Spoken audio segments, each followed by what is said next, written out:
रविदास जी, मुझे क्षमा कर दीजिए। कौन है आप? मैं वही व्यक्ति हूँ जिसने आपके प्रसाद का निरादर किया था, मगर भगवान ने मुझे उसकी सजा दे दी है। जिस घृणा से मैंने आपको अपमानित किया था, आज उसी घृणा की दृष्टि से लोग मुझे देख रहे हैं। चलो अच्छा हुआ, तुम्हें अपनी गलती का एहसास हो गया, और वैसे भी पश्चाताप से बढ़कर कोई सजा नहीं। हे प्रभु, इसको अपनी गलती का एहसास हो गया है, इसको क्षमा कर दो मेरे प्रभु। जाओ, प्रभु राम तुम्हें क्षमा करेंगे। मैं ठीक हो गया, मैं ठीक हो गया, मैं ठीक हो गया, ठीक हो गया, मैं ठीक हो गया, मैं ठीक हो गया। प्रभु राम की जय, रविदास जी की जय। रविदास जी, आप सही मायने में प्रभु जी के सच्चे भक्त हैं। वो लोग अज्ञानी हैं जो आपको पहचान नहीं रहे। मैं तो कुछ भी नहीं, केवल उसका भक्त हूँ।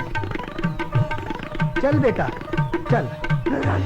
कोई उपाय कीजिए गुरुजी, यूं हाथ पर हाथ रखकर बैठने से कुछ काम नहीं चलने वाला। यदि इस अछूत को रोका नहीं गया तो वो अपनी मायावी शक्ति दिखा दिखाकर लोगों को अपने वश में कर लेंगे, और ये अंधविश्वासी लोग उसे ईश्वर का सच्चा भक्त समझकर उसकी पूजा करने लगेंगे। और यदि ऐसा हुआ तो लोग हमें धक्के मार मार के राज्य से बाहर निकाल देंगे।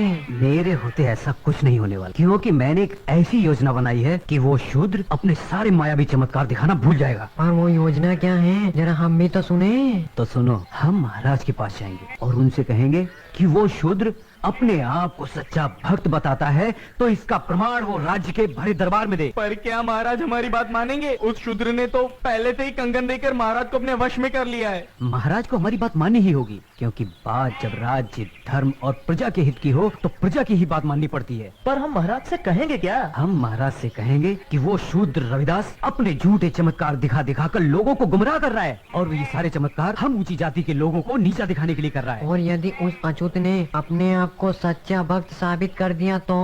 नहीं, ऐसा बिल्कुल नहीं होगा, क्योंकि चमत्कार कभी कभी होते हैं, बार बार नहीं। और फिर मेरी योजना ही ऐसी है। योजना क्या है महाराज, ये तो बताइए। योजना, हम महाराज से कहेंगे कि प्रभु राम की एक अच्छी मूर्ति सिंहासन पर रखवा दी जाए, और हर भक्त उसको अपनी भक्ति की शक्ति से अपनी ओर पुकारे। जिसके पास वो मूर्ति स्वयं चल के आ जाएगी, वही सच्चा भक्त कहलाए। और अगर मूर्ति हमारे पास भी नहीं आई तो? असंभव, ऐसा नहीं होगा, क्योंकि हम लोगों में से तो एक से एक बढ़कर विद्वान है। किसी ना किसी के पास तो वो मूर्ति अवश्य आएगी, क्योंकि हमारे मंत्रों में इतनी शक्ति है कि हम पूरे ब्रह्मांड को अपनी ओर खींच सकते हैं। तो फिर वह मूर्ति क्या है? और दूसरी बात कि हम सब इतने सारे एक साथ हैं, लेकिन वो शूद्र अकेला है। क्या योजना है? अलख निरंजन, आइयो, क्या आप मुझे रविदास जी के घर का पता बता सकते हैं? अबे ओ साधु के बच्चे, क्या हम तुझे शक्ल से शूद्र लगते हैं जो तू हमसे उस शूद्र का पता पूछ रहा है? बच्चा, क्रोधित क्यों होते हो? मैं इस गांव के बारे में अनजान हूँ ना है। रविदास जी इसी गांव में रहते हैं। वो अछूत गांव में नहीं, गांव के बाहर अछूतों की बस्ती में रहता है। वहाँ चले जाओ, किसी से भी पूछो, सब उसके घर का पता जानते हैं। उन सबका तो वो भगवान है, रविदास का बच्चा। हाँ, बहुत बहुत धन्यवाद बच्चा। अलख निरंजन। क्या सोच रहे हैं गुरुजी? मैं सोच रहा हूँ कि ये अजनबी साधु आखिर उस शूद्र से क्यों मिलना चाहता है। जरूर कोई खास बात होगी। शंकर दयाल, तुम उस साधु के पीछे पीछे जाओ और छुपकर सारी बातें पता करो कि वो आखिर उस रविदास से क्यों मिलना चाहता है। बाद में हम तुम्हें नदी के किनारे मिलते हैं।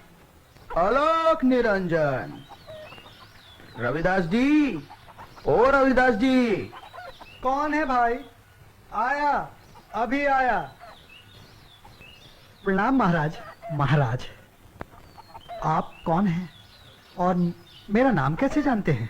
रविदास जी, प्रभु के सच्चे भक्तों को पहचान की कोई आवश्यकता नहीं होती, और आपकी भक्ति की चर्चा तो पूरे राज्य में है। मैं आपकी इतनी चर्चा सुनकर ही आपसे मिलने चला आया। ये तो आपका बड़प्पन है। आइए विराजिए। अलख निरंजन। प्रणाम महाराज।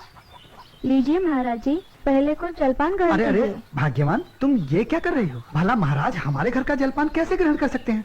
क्यों नहीं कर सकता? महाराज, शायद आपको पता नहीं, हम लोग बहुत छोटी जाति से हैं।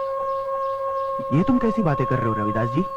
इतने बड़े ज्ञानी होकर अज्ञानी की तरह बातें कर रहे हो। छोटी जाति में जन्म लेने वाला मनुष्य क्या मनुष्य नहीं होता? महाराज, आप बिल्कुल ठीक कर रहे हैं। लेकिन इस समाज में मनुष्य की पहचान उसके गुणों से नहीं, उसकी जाति से होती है, उसके कर्म से होती। समाज की इस व्यवस्था को बदलना पड़ेगा और एक ना एक दिन वो वक्त आएगा, जरूर आएगा। वाह वाह रविदास जी वाह, जैसा